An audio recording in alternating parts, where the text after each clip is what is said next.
ஐயா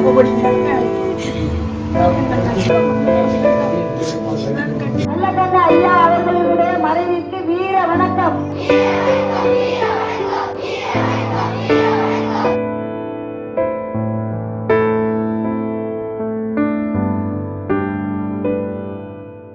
கம்யூனிஸ்ட் மூத்த தலைவர் நல்லக்கண்ணு உடல்நலக் குறைவால் இறந்தார். அவருக்கு வயது 101. சென்னையில் அவரது உடல் அஞ்சலிக்காக வைக்கப்பட்டுள்ளது. பலரும் அஞ்சலி செலுத்தி வரும் நிலையில் அவரது சொந்த ஊரான தூத்துக்குடி மாவட்டம் ஸ்ரீ வைகுண்டம் முழுவதுமே சோகத்தில் மூழ்கியுள்ளது. அவரது உறவினர்கள், உடன் பழகியவர்கள் அவரது நினைவுகளை பகிர்ந்து வருகின்றனர். நல்லக்கண்ணு உடன் பிறந்தோர் மொத்தம் 10 பேர். இதில் 9வதாக பிறந்த அவருடைய தங்கை கமலம் ஸ்ரீ வைகுண்டத்தில் வசிக்கிறார். அண்ணன் மறைவை தாங்க முடியாமல் அவர் கதறி அழுதார்.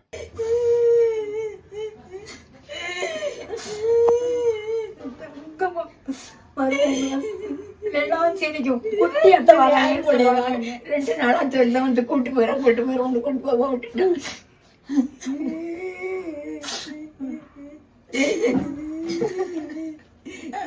போன் போட்டது கலெக்டர் கூட தரமா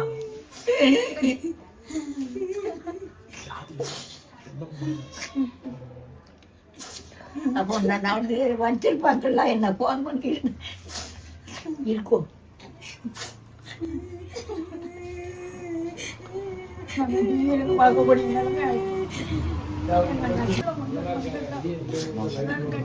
கேட்டேன்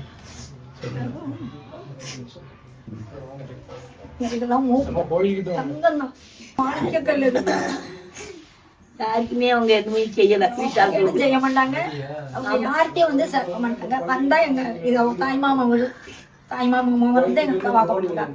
இங்கதான் தங்குவாங்க, இங்கதான் இருப்பாங்க, போயிடுவாங்க.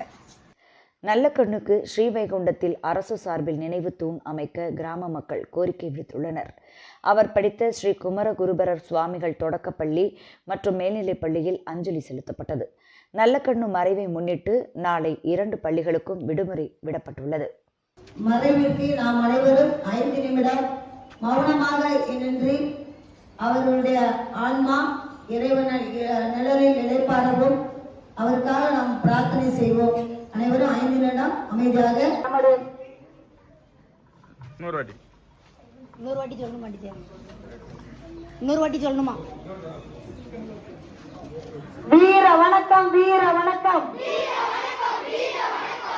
ஐயா நல்லக்கண்ணு ஐயா அவர்களுடைய மறைவிற்கு வீர வணக்கம், வீர வணக்கம், வீர வணக்கம். டாக்டா நல்லக்கண்ணு ஐயா அவர்களுக்கு வீர வணக்கம். நாளை நமது பள்ளிக்கு அவர்களுடைய ஐயா அவர்களுடைய நினைவை போற்றும் விதமாக அவர்கள் நாளைக்கு நமக்கு பள்ளிக்கு விடுமுறை. வெள்ளிக்கிழமை பள்ளி வழக்கம் போல் செயல்படும்.